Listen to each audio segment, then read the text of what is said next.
ধন্যবাদ মাননীয় স্পিকার। আমরা কার্য উপদেষ্টা কমিটির দ্বিতীয় বৈঠকে অনুরোধ করেছিলাম দুটো জিনিস। একটা হলো 133টা অধ্যাদেশের সবগুলা এখানে আসবে। 2 নম্বর ছিল যে এমনিতে 3 দিন আগে আমাদেরকে ডকুমেন্টসগুলো দেওয়ার কথা। সমস্যা বাস্তবতা সবগুলা কনসিডার করে বলা হয়েছিল মিনিমাম 1 দিন আগে দেওয়া হবে, এনশিওর করা হবে।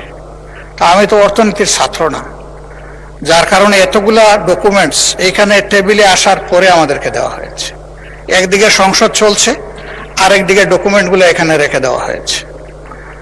যেহেতু দুর্বল ছাত্র, এই জন্য কিছুই বুঝতে পারি নাই। এখন উপরে হাত তুলবো না নিচে নামাবো এটাও বুঝতে পারি।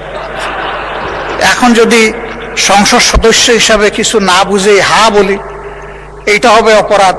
যদি না বুঝে নাও বলি, এইটাও হবে অপরাধ। এই জন্য আমরা চুপ থেকেছি মাননীয় স্পিকার।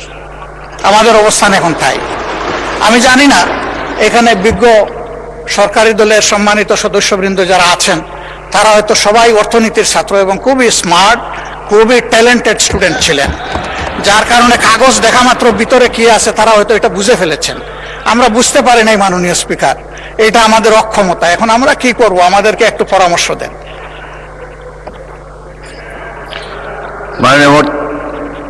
মাননীয় স্বরাষ্ট্রমন্ত্রী বলুন।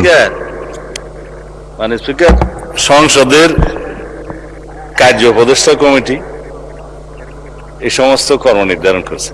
বিশেষ কমিটি যেটা আপনি করে দিয়েছেন এই আইনগুলো পর্যালোচনা করার জন্য, সংসদে বিশেষ এই কমিটিতে আমাদের মাননীয় সদস্য জয়নাল আবেদিন সাহেব সভাপতি ছিলেন।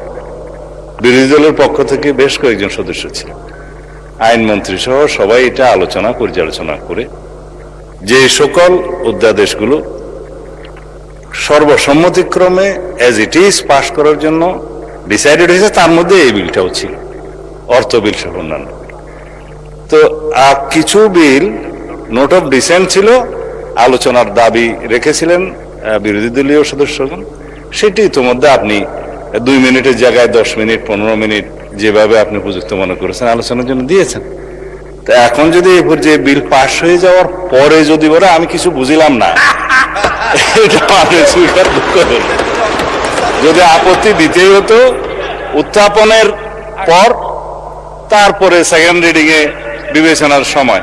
তো সেই জন্য আমি ধন্যবাদ জানাই মাননীয় বিরোধী দলীয় নেতাকে, মাননীয় সকল বিরোধী দলীয় সংসদ সদস্যদের, যে আপনারা যথেষ্ট সহযোগিতা করেছেন। হাও বুঝে দিয়েছেন, নাও বুঝে দিয়েছেন। এই অপরিসীম সহযোগিতার জন্য সরকারি দলের পক্ষ থেকে আপনাদেরকে ধন্যবাদ জানাচ্ছি।